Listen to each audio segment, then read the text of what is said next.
आम्ही सर्वजण त्यांच्या आरोग्याबद्दल विचारपूस करण्यासाठी आलेलो आहोत।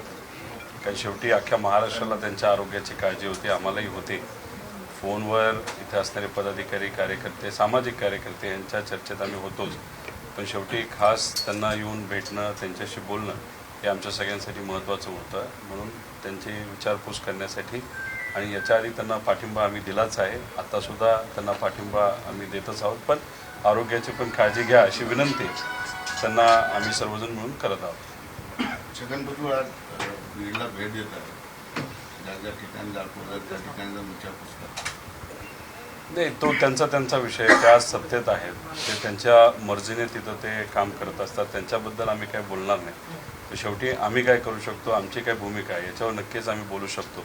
दुसऱ्यांच्या भूमिकेवर आत्ता तरी आम्ही काय बोलणार नाही। आणि आज सुद्धा व्यक्तिगत भेट आहे, इथं कुठेही राजकीय भूमिका याचं वक्तव्य आम्हाला काही कुठलं करायचं नाही। पण शेवटी सगळ्याच नेत्यांनी, सगळ्याच कार्यकर्त्यांनी, सगळ्याच नागरिकांनी कुठंतरी एक भावना मनामध्ये ठेवून कुठेही तेढ निर्माण होणार नाही, वाद निर्माण होणार नाही, आपल्या वक्तव्यामुळे कुठेही काय होणार नाही याची काळजी सगळ्यांनी घेतलीच पाहिजे। आणि हा विषय अतिशय संवेदनशील विषय आहे। या महाराष्ट्रामध्ये 30पेक्षा जास्त युवांनी आत्महत्या या विषयासाठी केलेली, आरक्षणासाठी केलेली आहे। आणि ह्याच्यामध्ये सत्तेत असणारे असू द्या नाही तर विरोधात असणारे, कुणीही या बाबतीत राजकारण करू नये अशी भूमिका सगळ्यांचीच आहे। पण आज जी परवा बैठक झाली सर्वपक्षीय, त्या बैठकीत सगळ्या सत्ताधारी विरोधकांची मतं एकच होती की मराठ्यांना आरक्षण द्यावं।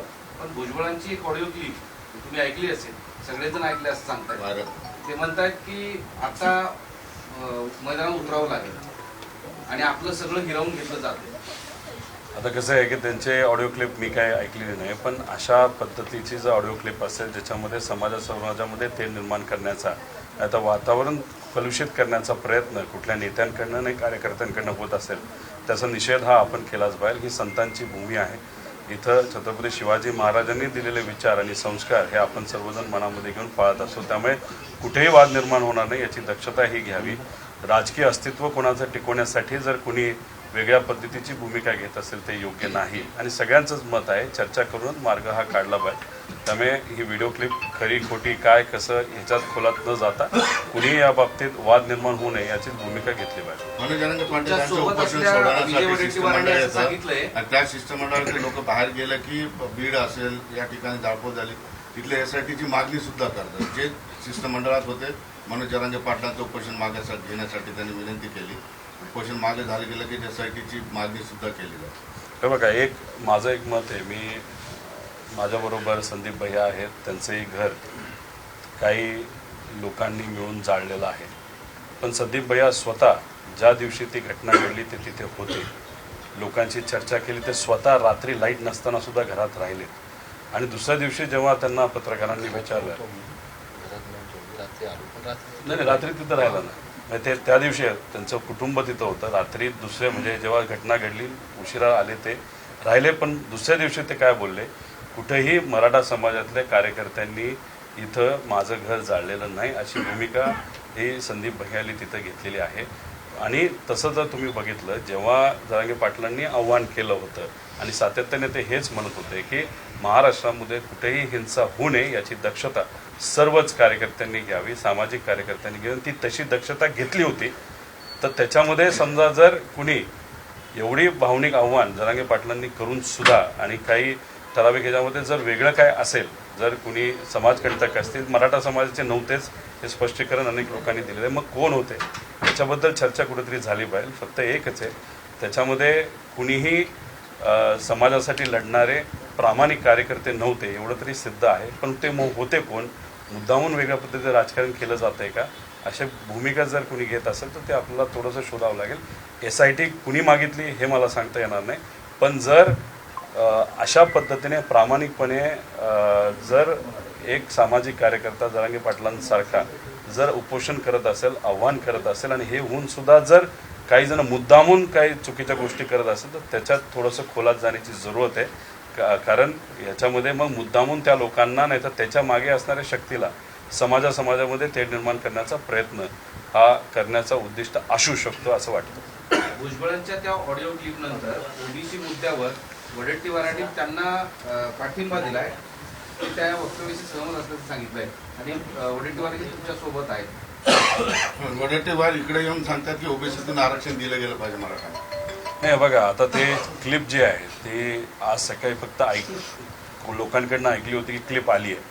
तुम्ही सुद्धा हा मुद्दा तिथं घेतला. त्या क्लिपमध्ये एक्झॅक्टली काय बोललेत हे आता तरी सांगता येणार नाही, पण अशा पद्धतीने जे तुम्ही मगाशी सांगितलं की त्याच्यामध्ये मराठा समाज आणि ओबीसीचा मुद्दा घेऊन जर ती क्लिप असेल आणि त्याच्यामध्ये उगाचच कुठंतरी वातावरण गरम करण्याचा प्रयत्न करत असेल, त्या गोष्टीचा निषेध हा आपण सर्वांनी केलाच पाहिजे. आणि त्याच्याचबरोबर जेव्हा एक सामाजिक कार्यकर्ता प्रामाणिकपणे उपोषण करत असल्यामुळे सर्व पक्ष मिळून एक जेव्हा बैठक झाली, त्या बैठकीमध्ये हाच निर्णय घेतला, एक तर जरांगे पाटलांच्या आरोग्याची काळजी ही घेतली पाहिजे आणि त्या दृष्टिकोनातून लवकरात लवकर आरक्षणाच्या बाबतीत सकारात्मक निर्णय हा घेतला पाहिजे. अशी चर्चा झाल्यानंतर दुसऱ्या दिवशीच एक शिष्टमंडळ सगळ्यांच्या वतीने हे पाटलांना भेटलं, त्यांच्याशी चर्चा केली आणि मग त्यांनी तशी भूमिका घेतली. त्यामुळे 2 महिने सरकारने जर दिले असतील 24 तारखेपर्यंत, तर मला असं वाटतं की त्याच्यात नक्कीच काहीतरी सकारात्मक निघेल, जे सगळ्यांनाच एक्सेप्टेड असेल, सगळ्यांनाच ते सगळेच स्वीकारतील असं मला वाटतं. त्यामुळे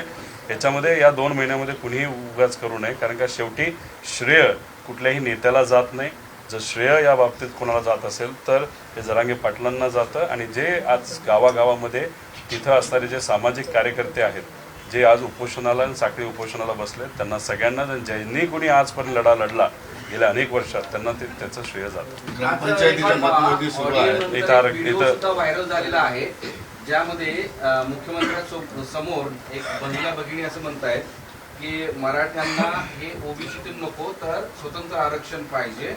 पूर्वी हा शब्द आम्ही कधी ऐकलाच नाही आणि गेल्या 4-5 वर्षात जेवढी लाखोंच्या संख्येने आंदोलनं झाली त्याला गालबोट लागून होतं, पण या 2 महिन्याच्या काळामध्ये आंदोलनाला गालबोट लागले. त्यामुळे आम्हाला स्वतंत्र द्या, ओबीसीतून नको असं तुमचं म्हणणं आहे. गालबोट लागण्याचा जो मुद्दा आहे, मगाशी सुद्धा मी बोललो की त्याच्यामध्ये कुणीही हे समाजकारणामध्ये असणारे सामाजिक कार्यकर्ते खऱ्या अर्थाने जे आरक्षणासाठी लढत आहेत त्यातलं कुणीही नव्हतं, हे काही लोकांकडनं सिद्ध झालेलं आहे. त्यामुळे त्यांनी जे बोलले की कुठंतरी जाळपोळ झाली, आता जाळपोळ का केली गेली, मुद्दामून केली गेली का, त्याच्या मागे काही वेगळं षडयंत्र आहे का? कारण एवढ्या शांततेत जर एखादं आंदोलन आणि जर उपोषण होत असेल आणि त्याला जर श्रेय मिळत असेल आणि अशाच दृष्टिकोनातून वातावरण बदलावं, बिकट व्हावं आणि मग सरकारकडनं कुठंतरी एक दडपशाहीचा वापर केला जावा, असं काही त्याच्यामध्ये आहे का, हे कुठेतरी बघितल्याशिवाय आपल्याला कळणार नाही. त्यामुळे जे कुठल्या त्या महिला असतील त्याच्या जाळपोळचा जो मुद्दा आहे तो खरंच खोलात जाऊन बघायची जरूरत आहे. आणि आमचा सगळ्यांचा विश्वास आहे सामाजिक कार्यकर्ते कुणीही त्या जाळपोळीमध्ये नव्हते, मग जे होते ते कोणाचे होते हे कुठेतरी आपल्याला बघण्याची जरूरत आहे. तो दुसरा विषय जो होता आता मी विचारला, दुसरा विषय की मुख्यमंत्र्यांसमोर एक महिला भगिनी म्हणतात की आम्हाला पूर्वी शब्द माहितीच नव्हता, हे बघा, पूर्वीतून दिलं तर काही फायदा होणार नाही. हा बघा, मुख्यमंत्री साहेब या महाराष्ट्राचे प्रमुख आहेत, त्यांच्याच मार्गदर्शनाखाली एक शिष्टमंडळ हे जरांगे पाटील साहेबांना भेटलं, त्यानंतर ती चर्चा झाली. आता उद्या जाऊन एखादी महिला, एखादा लहान मुलगा, नाही तर एखादी व्यक्ती येऊन उद्या काही स्टेटमेंट केलं, त्याच्यापेक्षा महाराष्ट्र सरकारकडनंच जेव्हा डेलिगेशन इथं येत असतं ते चर्चा करत असतं, त्या डेलिगेशनमध्ये आणि सामाजिक कार्यकर्त्यांमध्ये काय चर्चा होते, काय निकष निघतात, काय निर्णय घेतले जातात, ह्याच्याकडे लक्ष देण्याची जरूरत आहे. उगाच अनेक व्हिडिओ क्लिप येतील, ऑडिओ क्लिप येतील आणि त्याच्यावर आपण चर्चा करत राहिलो तर मेन मुद्द्यावरनंच चर्चा कुठेतरी दुसरीकडे जाऊ शकते. त्यामुळे या सगळ्या गोष्टीची दक्षता ही आपल्या सर्वांना घ्यावी लागेल. ग्रामपंचायत मतदान मतमोजणी झालेली, अजित पवारांना आतापर्यंत रिझल्टमध्ये झुकतं माप भेटलेलं. हा बघा, इथं नको बोलायला, आपण बाहेर जाऊन त्या बाबतीत राजकारणात प्रश्न आहे तो काठेवाडीत पण बाहेर बोल. अजित पवारांना यश मिळालं. देश विदेशातील प्रत्येक घडामोडींचे लाईव्ह अपडेट मिळवण्यासाठी आता साम टीव्हीच्या सर्व सोशल मीडिया प्लॅटफॉर्मला लाईक, फॉलो आणि सबस्क्राईब करा. तसंच सर्व नोटिफिकेशनसाठी बेल आयकॉन प्रेस करायला विसरू नका.